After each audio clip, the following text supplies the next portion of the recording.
Chapter 1. Ignorance is Strength. Throughout recorded time, and probably since the end of the Neolithic Age, there have been three kinds of people in the world: the high, the middle, and the low. They have been subdivided in many ways, they have borne countless different names, and their relative numbers, as well as their attitude towards one another, have varied from age to age, but the essential structure of society has never altered. Even after enormous upheavals and seemingly irrevocable changes, the same pattern has always reasserted itself.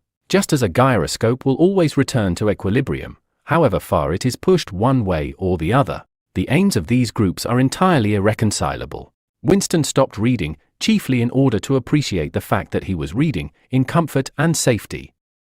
He was alone, no telescreen, no ear at the keyhole, no nervous impulse to glance over his shoulder or cover the page with his hand.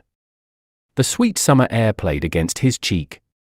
From somewhere far away there floated the faint shouts of children. In the room itself there was no sound except the insect voice of the clock. He settled deeper into the armchair and put his feet up on the fender. It was bliss, it was eternity. Suddenly, as one sometimes does with a book of which one knows that one will ultimately read and reread every word, he opened it at a different place and found himself at Chapter 3. He went on reading. Chapter 3. War is Peace. The splitting up of the world into three great superstates was an event which could be, and indeed was foreseen before the middle of the 20th century, with the absorption of Europe by Russia and of the British Empire by the United States. Two of the three existing powers, Eurasia and Oceania, were already effectively in being. The third, East Asia, only emerged as a distinct unit after another decade of confused fighting. The frontiers between the three superstates are in some places arbitrary, and in others they fluctuate according to the fortunes of war, but in general they follow geographical lines. Eurasia comprises the whole of the northern part of the European and Asiatic landmass, from Portugal to the Bering Strait. Oceania comprises the Americas, the Atlantic islands including the British Isles, Australasia, and the southern portion of Africa. East Asia, smaller than the others and with a less definite western frontier, comprises China and the countries to the south of it, the Japanese islands and a large but fluctuating portion of Manchuria, Mongolia, and Tibet. In one combination or another, these three super-states are permanently at war, and have been so for the past 25 years. War, however, is no longer the desperate, annihilating struggle that it was in the early decades of the 20th century.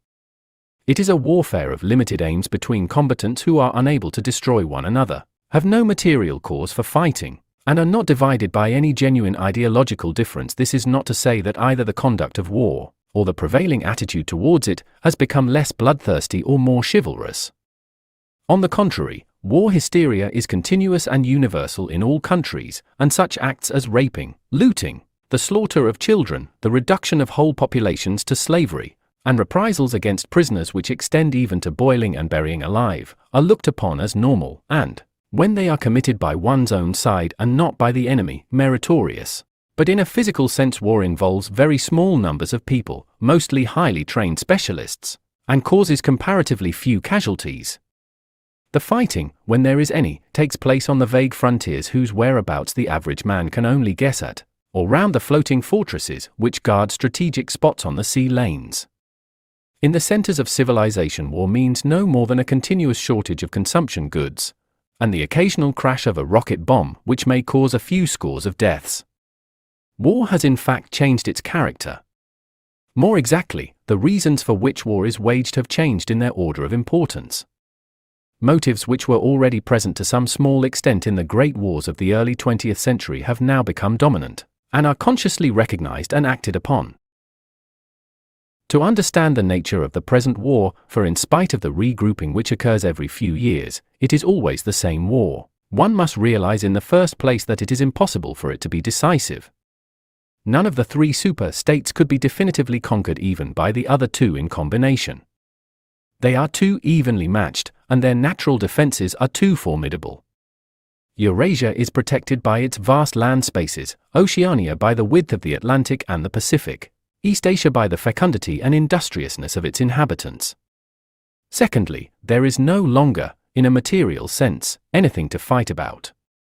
With the establishment of self-contained economies, in which production and consumption are geared to one another, The scramble for markets, which was a main cause of previous wars, has come to an end, while the competition for raw materials is no longer a matter of life and death. In any case, each of the three superstates is so vast that it can obtain almost all the materials that it needs within its own boundaries. In so far as the war has a direct economic purpose, it is a war for labor power.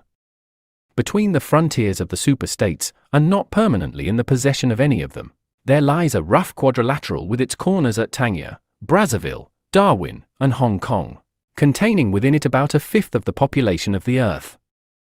It is for the possession of these thickly populated regions, and of the northern ice cap, that the three powers are constantly struggling. In practice, no one power ever controls the whole of the disputed area. Portions of it are constantly changing hands, and it is the chance of seizing this or that fragment by a sudden stroke of treachery that dictates the endless changes of alignment. All of the disputed territories contain valuable minerals, and some of them yield important vegetable products, such as rubber, which in colder climates it is necessary to synthesize by comparatively expensive methods. But above all, they contain a bottomless reserve of cheap labor.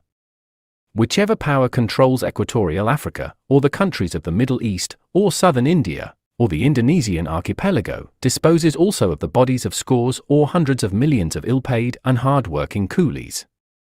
The inhabitants of these areas, reduced more or less openly to the status of slaves, pass continually from conqueror to conqueror, and are expended like so much coal or oil in the race to turn out more armaments, to capture more territory, to control more labor power, to turn out more armaments, to capture more territory, and so on indefinitely.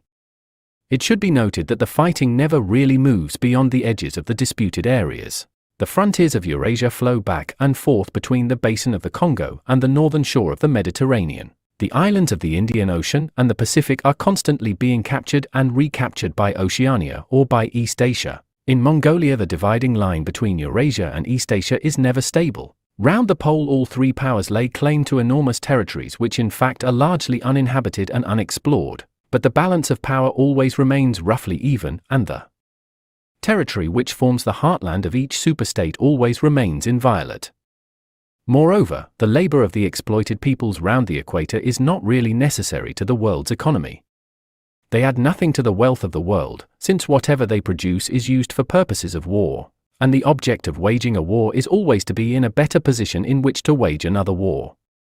By their labor, the slave populations allow the tempo of continuous warfare to be speeded up, but if they did not exist, the structure of world society, and the process by which it maintains itself, would not be essentially different. The primary aim of modern warfare, in accordance with the principles of doublethink, this aim is simultaneously recognized and not recognized by the directing brains of the inner party, is to use up the products of the machine without raising the general standard of living. Ever since the end of the 19th century, the problem of what to do with the surplus of consumption goods has been latent in industrial society. At present, when few human beings even have enough to eat, this problem is obviously not urgent, and it might not have become so, even if no artificial processes of destruction had been at work. The world of today is a bare, hungry, dilapidated place compared with the world that existed before 1914, and still more so if compared with the imaginary future to which the people of that period looked forward. In the early 20th century, the vision of a future society unbelievably rich, leisured, orderly, and efficient, a glittering antiseptic world of glass and steel and snow-white concrete, was part of the consciousness of nearly every literate person. Science and technology were developing at a prodigious speed, and it seemed natural to assume that they would go on developing. This failed to happen, partly because of the impoverishment caused by a long series of wars and revolutions, partly because scientific and technical progress depended on the empirical habit of thought, which could not survive in a strictly regimented society. As a whole, the world is more primitive today than it was 50 years ago. Certain backward areas have advanced, and various devices, always in some way connected with warfare and police espionage, have been developed, but experiment and invention have largely stopped, and the ravages of the atomic war of the 1950s have never been fully repaired.